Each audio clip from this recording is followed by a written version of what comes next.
कैसे हैं आप लोग। एक बार फिर स्वागत है आप सभी का हमारे एक और नए धमाकेदार वीडियो के अंदर। दोस्तों आज की वीडियो के अंदर हम लोग अपने क्लास 9 का एक और इम्पॉर्टेंट चैप्टर का वीडियो लेके आ चुके हैं। आज की वीडियो लेक्चर के अंदर हम लोग यहाँ समझेंगे difference between uniform and non uniform motion.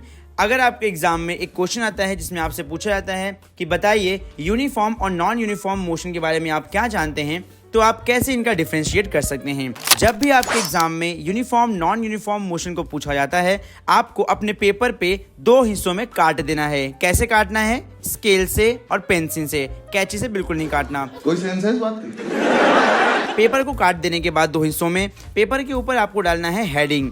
एक जगह आप डालेंगे यूनिफॉर्म मोशन, एक जगह आप डालेंगे नॉन यूनिफॉर्म मोशन।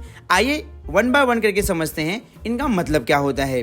कोई भी ऑब्जेक्ट को मैं ये तब कह सकता हूँ कि वो यूनिफॉर्म मोशन कर रहा है जब वो एक प्रॉपर समय में, एक दिए हुए समय में, एक फिक्स टाइम के अंदर अगर वो एक फिक्स दूरी को तय करता है, उसे मैं कहूँगा वो यूनिफॉर्म मोशन कर रहा है। एग्जाम्पल के तौर पे समझ लो हमारे पास एक खरगोश है और वो खरगोश 5 मिनट के अंदर 5 मीटर की दूरी तय करता है। तो अगले 5 मिनट के अंदर अगर वो 10 मीटर की दूरी तय करेगा या 2 मीटर की दूरी तय करेगा, तब मैं उसे यूनिफॉर्म नहीं कहूँगा। लेकिन अगर अगले 5 मिनट के अंदर भी वो 5 मीटर की ही दूरी तय करेगा, तो मैं कहूँगा हमारा खरगोश यूनिफॉर्म मोशन कर रहा है। बच्चों लाइफ में हमेशा खरगोश बनने की कोशिश करिए। हमारे मतलब आपको मत सिखा चल। नॉन यूनिफॉर्म मोशन एक ऐसे प्रकार का मोशन है जिसके अंदर एक दिए हुए टाइम में हमारा ऑब्जेक्ट अनइक्वल डिस्टेंस तय करता है। जैसे मैं एक बार फिर से हम लेके आऊंगा अपने उसी प्यारे से खरगोश को। मेरा खरगोश 5 मिनट के अंदर 1 किलोमीटर दूरी तय करता है, लेकिन अगले 5 मिनट के अंदर 5 किलोमीटर तय करता है। मतलब मेरा खरगोश पहले स्लो चल रहा था, बाद में तेज चल रहा है, बाद में फिर थक जाएगा, स्लो चलेगा। मतलब उसकी स्पीड बार बार कम, कभी ज्यादा, कभी कम, कभी ज्यादा, कभी खुशी, कभी गम, ऐसा होगा। तो इसे हम कहेंगे कि ये क्या कर रहा है? नॉन यूनिफॉर्म मोशन कर रहा है। अगर मैंने यूनिफॉर्म मोशन का डिस्टेंस टाइम ग्राफ ड्रॉ किया तो मुझे इसका ग्राफ स्ट्रेट लाइन मिलने वाला है।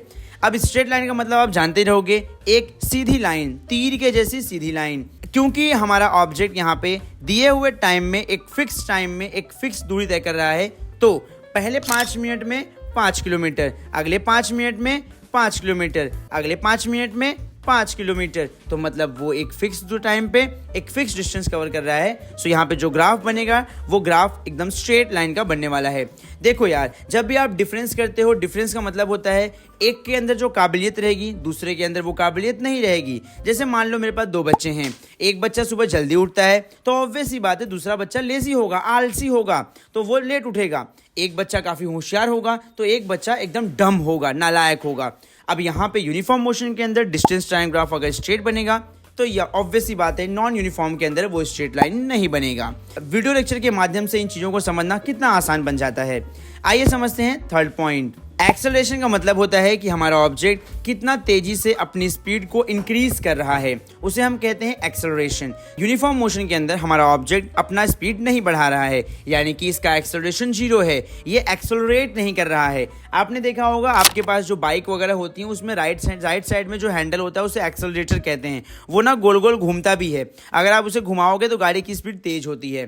तो ये तो काफी बेसिक सी बात हो गई, आपको पता ही होगा इसके बारे में। लेकिन हम यहाँ पे उस एक्सेलरेशन की बात नहीं कर रहे हैं, वो होता है गाड़ी के अंदर एक्सेलरेटर, और वो प्रोड्यूस करता है हमारी गाड़ी में एक्सेलरेशन। तो उसकी वजह से हमारी गाड़ी की स्पीड बढ़ती है। लेकिन यूनिफॉर्म मोशन के अंदर तो वो स्पीड बढ़ा नहीं रहा है, तो यूनिफॉर्म मोशन में उसकी स्पीड तो कांस्टेंट है थ्रू आउट द मोशन, तो यहाँ पे एक्सेलरेशन की वैल्यू 0 हो जाएगी। लेकिन नॉन यूनिफॉर्म मोशन में कभी वो तेज चला रहा है, कभी वो स्लो चला रहा है, कभी तेज कभी स्लो, कभी तेज कभी स्लो, तो यहाँ पे तेज करने के लिए वो एक्सेलरेटर रोटेट करेगा ही। तो यहाँ पे एक्सेलरेशन की वैल्यू नॉन जीरो होती है, मतलब कुछ तो वैल्यू रहने वाली है, कुछ तो इंटीजर वैल्यू यहाँ पे रहेगी।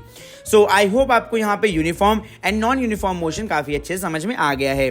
अगर आपको uniform motion and non uniform motion का डिफरेंस समझने में कोई तकलीफ नहीं हुई है, कोई प्रॉब्लम नहीं हुई है, तो फटाफट कमेंट बॉक्स में थम्स अप दिखाइए और उसके बाद आगे बढ़ जाइए। एंड अगर आप लोग को हमारी वीडियो में बताई गई बातों से कुछ वैल्यू सीखने मिली है, तो क्यों ना यार इस छोटे से चैनल को सब्सक्राइब कर दिया जाए, और साथ में इस वीडियो को अपने उन दोस्तों के साथ भेजना बिल्कुल ना भूलें जिन लोगों को इस क्वेश्चन के आंसर को समझने में तकलीफ आ रही है, जो लोगों को ये डिफरेंशिएशन याद नहीं हो रहा है, लर्न नहीं हो रहा है, उनको ये वीडियो जरूर से भेजिए।